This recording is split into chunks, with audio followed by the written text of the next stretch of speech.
লাভদাংগুৰিৰ এটা আটকধুনীয়া tourist lodge কিন্তু টুৰিষ্ট লজ নে ভূত বাংলা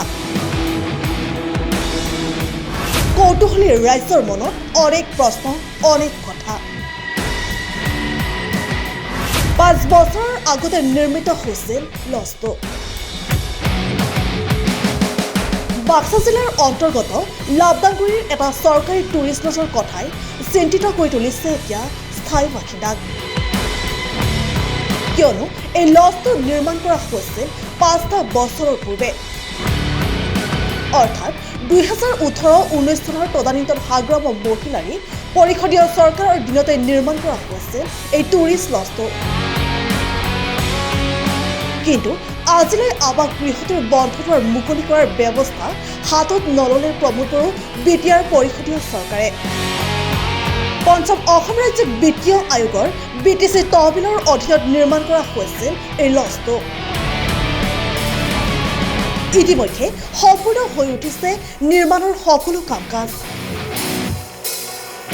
যদিও সম্প্ৰতি লজটো পৰিণত হৈছে ঘন জংঘলে আৱৰা এক জয়াল পৰিৱেশত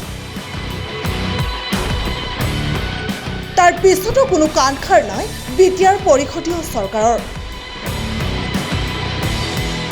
উল্লেখ্য যে এই চৰকাৰী আৱাস গৃহটো কিমান টকা ব্যয় সাপেক্ষে নিৰ্মাণ কৰা হৈছিল সেয়াও বৰ্তমান ৰহস্যৰ আৱৰ্তত কিন্তু কিয় দীৰ্ঘদিন ধৰি পৰিত্যক্ত অৱস্থাত এনেদৰে পৰি ৰৈছে আৱাস গৃহটো কিয় পৰ্যটকৰ বাবে মুকলি কৰি দিয়া হোৱা নাই গৃহটো ঘটনা সন্দৰ্ভত সম্পূৰ্ণ তদন্ত কৰিবলৈ আহ্বান জনাই একাংশ সচেতন ৰাইজে কাহিতামা ৰেঞ্জৰ অন্তৰ্গত মানাহ ৰাষ্ট্ৰীয় উদ্যানৰ সমীপত লাভদাংগুৰি গাঁৱত এইটো মানে টুৰিজিমৰ কাৰণে এটা গেষ্ট হাউচ বনোৱা হৈছিলে কিন্তু কি কাৰণত এই গেষ্ট হাউচটো এতিয়ালৈকে এনেকৈ থকা হৈছে সেইটো আমি জানিব পৰা নাই কিন্তু বহু বছৰ ধৰি এই গেষ্ট হাউচটো এনেকৈয়ে বছৰ বছৰ ধৰি পৰি আছে আৰু এতিয়া ভূত বাংলাত পৰিণত হৈছে আমি দেখা পাওঁ যে আমাৰ কি নাম আছিল বাহবাৰী ৰেঞ্জৰ অন্তৰ্গত তেওঁলোকৰ ঠাইত বহুতো টুৰিষ্ট আহে আৰু তেওঁলোকৰ কেতিয়াবা তেওঁলোকে ঠাই দিব নোৱাৰা হৈ যায় কিন্তু এনেকুৱা এটা ইমান ধুনীয়া আটক ধুনীয়াকৈ নতুনকৈ সজাই পৰাই তোলা হৈছে এই টুৰিষ্টটো কিন্তু বন বিভাগৰ ব্যক্তিসকলে বা ঠিকাদাৰে কিয় এইটো আজিলৈকে মুকলি কৰাই দিয়া নাই এইটো এটা আচলতে ৰহস্য হৈ আছে বৰ্তমানো মই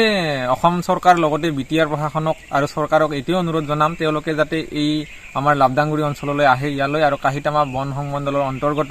এই গেষ্ট হাউচটো কিহৰ কাৰণে মুকলি কৰা নাই তেওঁলোকক মই তদন্ত কৰাৰ কাৰণে অনুৰোধ জনাইছোঁ হালবাৰীৰ পৰা জিতুল হুছেইনৰ ৰিপৰ্ট প্ৰতিনিধি লাইভ